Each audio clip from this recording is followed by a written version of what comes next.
Welcome back to the channel, everyone.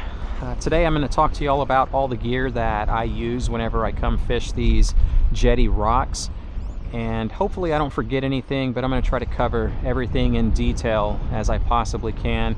Right now we're waiting to get a bite. I've got blue crab, which is going to be the most important bait whenever you're going after black drum. That's this guy right here. And what you want to do is take him. He's stunned right now, pretty docile because of the ice. But what you do is you'll bring him up here and then put your knife on him. Use something to kind of help you crush through the shell, but you're going to split him straight in half.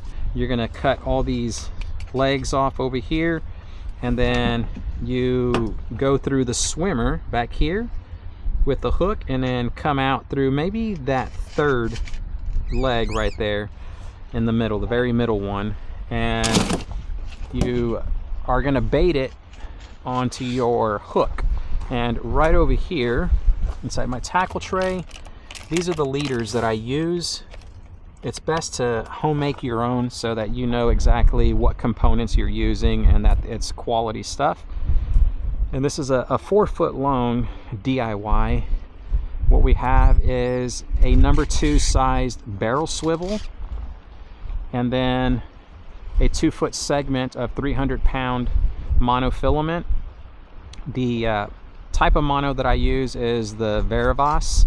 I've got a little swivel, a snap swivel right here to hold my weight, and what I'm going to be using is a 6-ounce spider weight.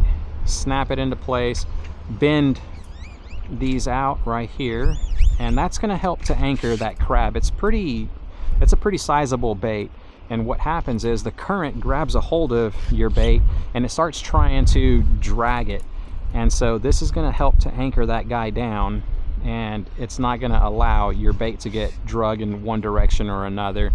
So it's going to hold it in place. You'll be able to tighten your line down so that you can detect the bite whenever it does take place.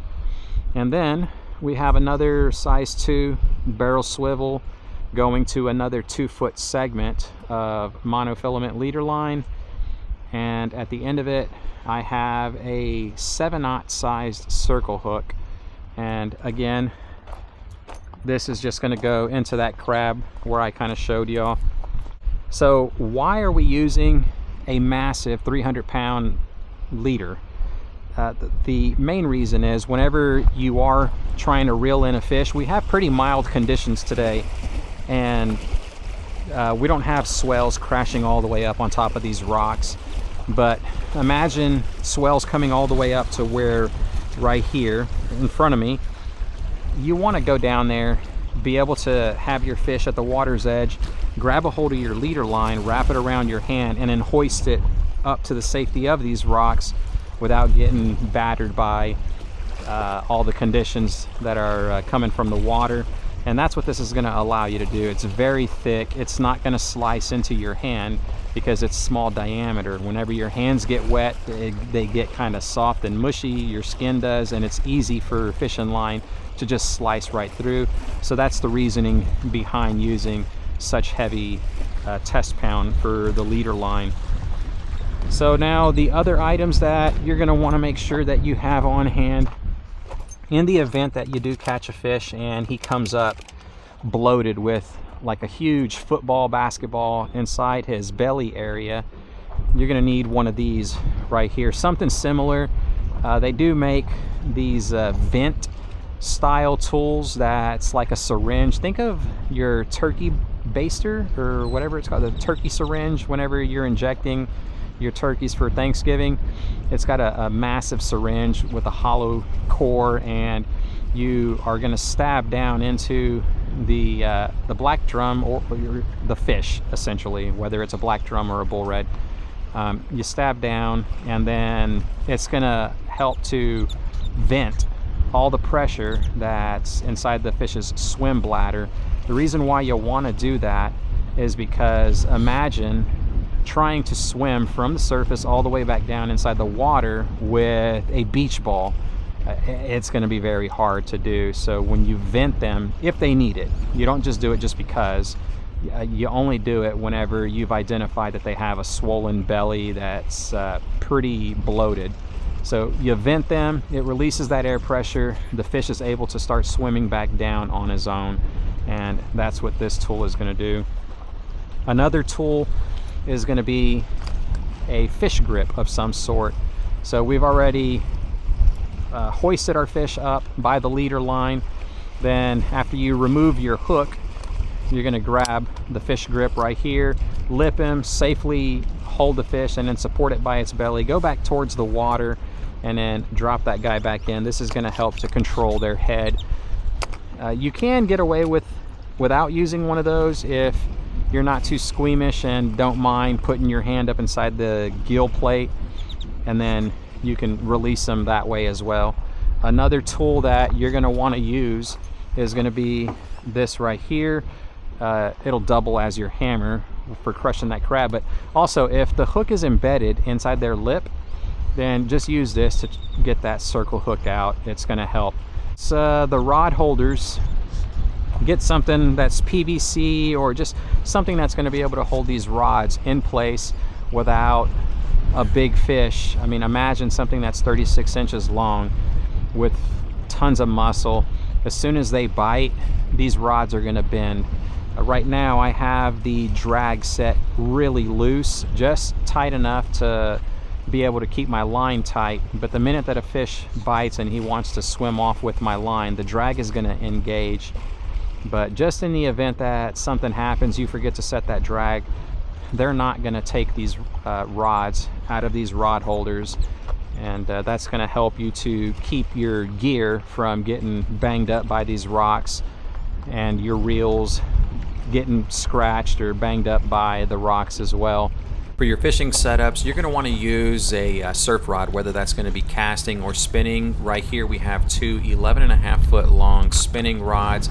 On my big setup, I'm using a 10,000 series spinning reel spooled with 64 pound braid, and in this little one right here is a 6,000 series spooled with 61 pound braid. The reason why you want to use a surf rod is because it's going to allow you the most leverage to be able to cast really far and get beyond all the rocks that right here that are snag points. If you're going to go after redfish, one of the baits that you don't see me using, it's like one of two baits I'm going to use. Either the blue crab, which I will always use for black drum, and that's what we're going after today, or like hand or a little bit bigger, maybe 10-inch sized mullet.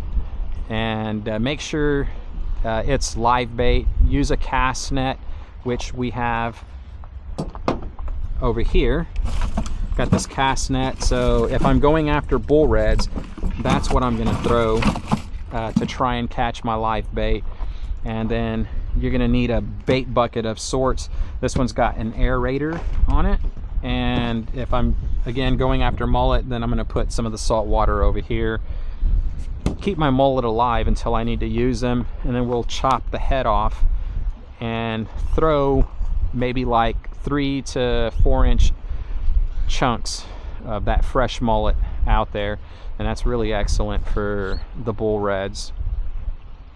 Aside of that, just make sure you have plenty of tackle that you bring out, and then a chair of sorts to sit down and wait, because there's going to be a lot of waiting whenever you're doing this style of fishing. So just be very patient.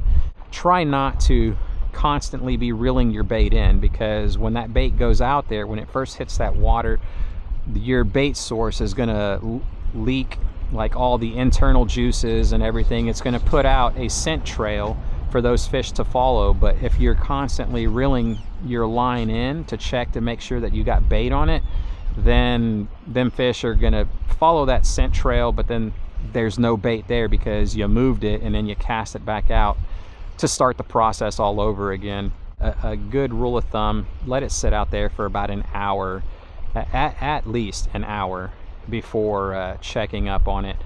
The good thing with using blue crab is that there's really not much out there that's going to go after it, with exception to the drum that we have swimming in our waters.